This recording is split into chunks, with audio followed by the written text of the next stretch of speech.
Napilitang ipalit endgame. Magkapanikan kaya, magkaroon kaya ng hiwaga sa endgame? Hindi pwede table, winning si MBL eh. That little mouse, 'cause I'm an albatross.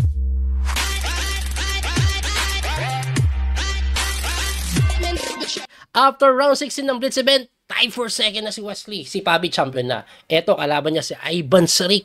Kailangan niya manalo para may-maintain yung second place kasi tie sila ni MBL eh. At sumusunod si Alireza. Nagsimula na po yung laban. Sicilian na basic ang tiniro ni Wesley. Nakita niyo yung setup po? Napaka-basic ka. Ay, hanep po. Anong klaseng opening to? Sicilian defense, napaka-basic lang. So, tingnan natin, kailangan manalo ni Wesley. Kahapon, tabla sila ni Ivan Sarik eh. Tingnan natin, ha? Tingnan natin, ha? Tingnan natin. Tingnan natin kung mapipilit ito ni Wesley kasi kailangan niya talagang manalo. Kailangan manalo ni Wesley. Ang bilis tumira ni Ivan Sarik, ha? Parang hindi nag-iisip. Alam na alam niya din yung gagawin niya. Alam na alam niya yung gagawin niya. Umatras lang yung bishop. Bakit? Baka gusto pong ilipat yung kabayo. Pero natatakot ako dyan para po sa knight dito. Kasi it will give pressure po sa knight. May pressure din sa bishop. It turns out, novelty na po ito. First time na gamit yung bishop b3. Tinira before is bishop a2. May isang larong natala. So sa ngayon po, naku po, slightly better daw po ito sa black. Pero ang hirap naman intindihin kung bakit slightly better. Ang pinapatira nga ng black, ito eh. Ayan o, pagka d5, o equal na equal daw. So, kakainin lang yan, knight takes d5, something like that. So, tingnan natin kung anong gagawin. Tingnan natin kung anong gagawin ni Wesley. So, lamang na naman sa oras yung kalaban ni Wes. Ang bibilis tumira ng kalaban ni Wesley, no? Ang bibilis tumira ng kalaban ni Wesley. So, nag-c3 lang si Wes. Okay. Actually, yung setup ni Wesley, parang setup po ng E4, E5 setup. Italian setup siya eh. Pero yung kalaban niya, Sicilian setup. So, nag-castling lang. Alright. Nag-castling lang. Baka mag-G4. Queen E2 lang. Ay, kailangan niya itong depensa. Alam niyo kung anong plano niyan? Gaganito po yan. Yan po ang aking palagay. Yan ang aking palagay. O, 5 lang. Talagang umaatake na din. Ang mangyayari, mapapalit-palit po yung mga tori dyan. Which is, I think, okay po yan for the side of Wesley. Kasi, hindi nga makalabas to, hindi magamit to eh. Kaya, linagyan po ng question mark eh. Anyway, grabe yun lamang sa oras ni, ni Ivan Sarik. Mabibilis talaga sila. So, umatras lang po yung bishop. Okay. Sa Ivan Sarik, okay din ang score niya sa Blitz, 7 7 out of 16. Samantalang si Wesley, 9.5 out of 16. Halos, 2 pang lamang ni Wesley, pero hindi ganun kalayo. Tumatalo na malakas si Ivan Sarik sa Blitz. So, tingnan natin kung matatalo siya ni Wesley. Umatras na yung bishop, gustong manalo nito eh. Ayaw niya yung palit-palit ng nadadali. Pinapahirapan ni Wesley yung sitwasyon so far. Shoutout po sa mga nanonood. Welcome po sa ating stream. By the way, ito po ang standing. Tingnan nyo lang po para mas madaling maintindihan kung ano nangyayari, kung gaano ka-crucial yung larong ito. Champion na si Pabi, MBL and Wesiso tie for second, samantalang si Alireza 0.5 behind. So talagang dikit na dikit po yan. Pag natalo si Wesley at nagkapanalo yung iba, tapos ang labada malalaglag pa sa top 3. No? So tingnan natin kung ano ang mangyayari.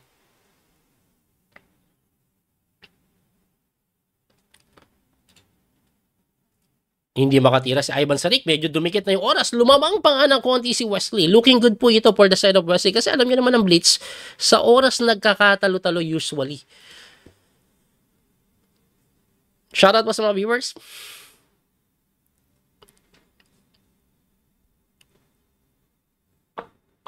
Hop!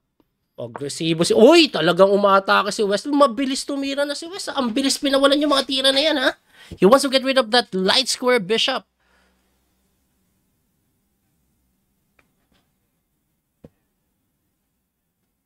Nag-iisip si Ivan Sarik. Up, kinapture lang. Sa Rich basa dito, hindi sa Rick. Rick kasi. Tinakes lang po ng pawn. Okay na yung position ni Wesley. Mag-pepper of bishop siya eh. Parang Roy Lopez na yung setup eh. Italian game ba? Parang ganun. E4, E5 na, oh. Nag-C4 lang, alright. Okay na yung position ni Wesley unti-unti. At pagdating sa oras, looking good din po siya. So, ano ang gagawin? Pwede din ako kainin to para may E5 mo Tapos knight dito. Or knight here. No? Tapos bishop F4. Yan mga klaseng development ang pwedeng gawin dito ni Wes. Nag-knight muna. Okay. Okay lang din. Oops! Persado na kainin. Inaatake na po Ay, hindi pa pala. Depensado pa. Pwede bang mag-develop ng bishop kasi may knight naman na nakadepensa. So, relax lang muna yung kabayo dyan. Kinapture na Kinapture na po. Ano yung pagtitext? Ang tanong. Pwede kasi ito kahit masira yung pawn structure niya, bukas to may pressure dun Weak po yung light square dahil nasa puti itong mga pawn. Nag-iisip si Ivan Saric kung anong pakakapture niya. Kaya, ang kagandahan pa dyan, yung square ng bishop mawawala. Mawawala. Kasi ito ang maganda Kuwari, kinapture ng pawn ito, bishop F4, makaka-develop na. May ganun ka na. Di ba? Sisimplihan mo na lang. At kinapture po noon, nakapag E5 si Wesley. Napakaganda ng E5 mga sir. Looking good ito for the side of Wesley according sa engine evaluation. Gumaganda ang pakiramdam. Gumaganda ang pakiramdam. Ops. Anong threat niyan? Ay, ito pala yung play for the side of Wesley. Nakita ko na. Pang, pang. Pang, pung. Pipipiping. Pipipipung. Basta ganyan-ganyan daw. According sa engine yan. Gagawin kaya ni Wesley yung mga ganong play. Napakagandang idea ng atake nun. Hindi niya ginawa. Okay lang. Hindi ginawa ni Wes. So, eto yung problema. Pine-pressure.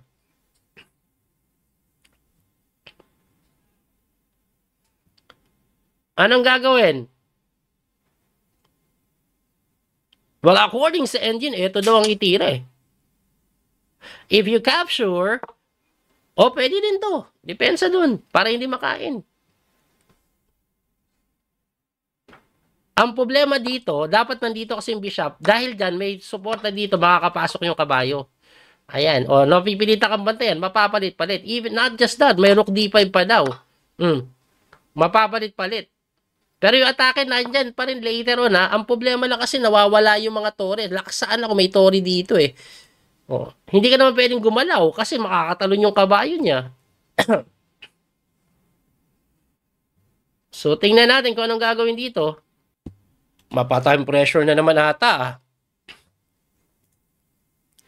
Mata-time pressure na naman ba? Kinapture, takes, nag-H4 na. Nakita ni Wesley, but a bit too late. Pero okay lang, at least gumagawa siya ng play.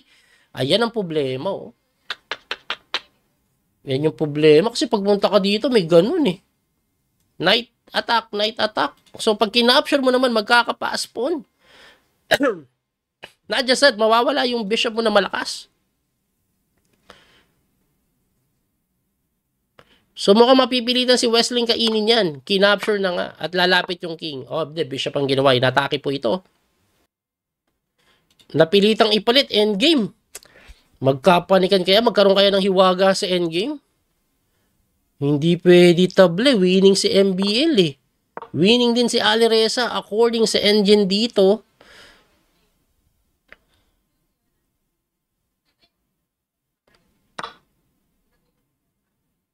Na 1 point down si Wesley, kakapilit May kain dito may kain pa doon. Baka matalo pa.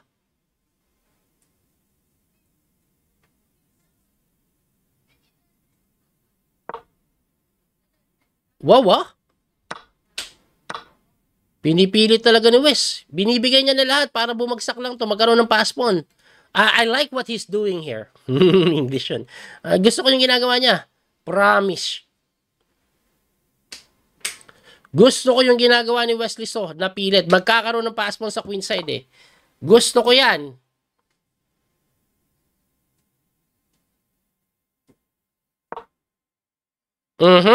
Tama, para gaganito.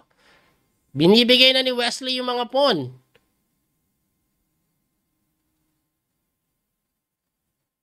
Binibigay niya na yung mga pawn, ha?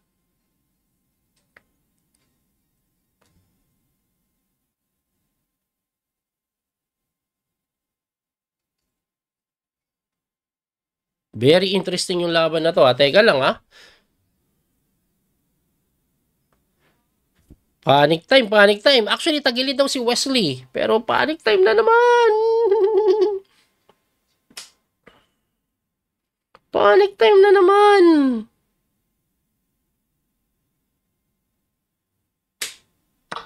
Kinapture, gumanon. Of course. Pumunta doon, kakainin to, of course. May threat pa dito. Uy, sinacrifice.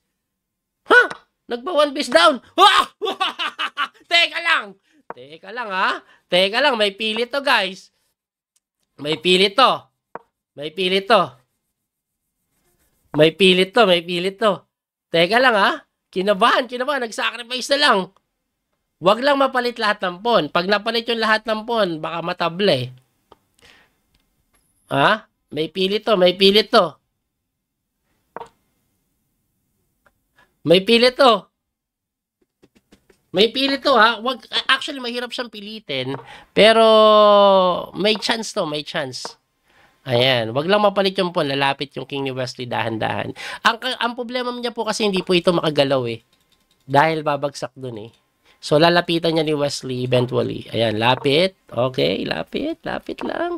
Okay, lapit. Okay, ayan na. Ayan yung sinasabi ko. May pilit to. Check. Lapit. Ayan. Teka lang, paano to atakihin? Walang joke. Hindi pa na ma-atake yan kahit nandiyan. Akala ko may way ma-atake to. Wala eh. Hinamon, G5. Yan! Nakasugsuwang ka. Sugsuwang ka, sir. Shogshuang! Shogshuang! Wesley Song!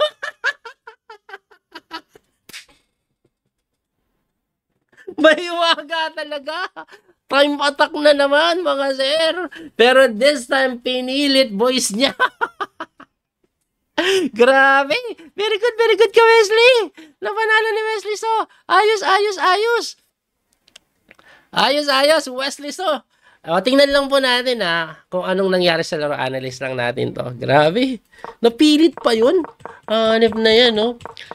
Well, nakita niyo yung ginawang pilit ni Wesley. Yan, nakita natin yan kanina. So, very standard na tirahan lang. Eto. Ayan, good move yung ginawa ni Wesley. Eto lang yung problema niya eh. Pagka E5, tumira doon. Ito po yung pinaka-crucial daw na dapat makita ni Wesley para hindi ma-equal na mapunta sa endgame. Mag-H4 agad. Ang nakakaano lang kasi yan, coach, baka makain to. Diba? Wala. Kahit kainin yan. Okay lang. Tulak ka lang. The point is, capture ka doon. May ganun. Pag capture, atake na talagang todo. Yun daw ang play. Kaso, ang ginawa nga is na ganun, ganyan, ganun. At ang ending, napalit po yung pyesa na may pagka-drawish. Pero, buti na lang time pressure po eh. Na time pressure dito, ayan dito na time pressure, tagal kinapture eh. Pagkatira po ng Bishop C6, alam niyo kung anong tira niya para lumamang? Bishop F6. Bishop F6 lang. Ngayon, iniisip niya siguro, pagka takes, tapos kain dito, baka madali pa to. Knight B2 lang. Hanip na yan. Grabe. Lapitan natin yung knight trap eh. Try mo lapitan kung malalapitan mo. Paano mo lalapitan? Dito? Sa'yo na yan. G5 lang. Ano mangyayari? Knight D3. Ibibigay, pero may mga babagsak-bagsak dyan. Pag pumunta ka dito, F5. F5 ito pala. Ayan. Yan daw ang mangyayari dapat. Equal. Pero yung ginawa niya kasi, nakakatakot po. Ayan, natakot na siya eh. Natakot na po siya sa passpawn na to. Pwede niya depensa Knight B2, pero pagka ganun, baka patayin siya ng passpawn. Kaya sabi niya, sacrifice ko na yan. Eto talaga may pilit. At nakita niyo naman, pag time pressure ka, ganyan na nangyayari. Mapipilit po talaga yan. Mapipilit yan. Ang ganda nga ng ginawang pilit ni Wesley, sinugswang niya yung king eh.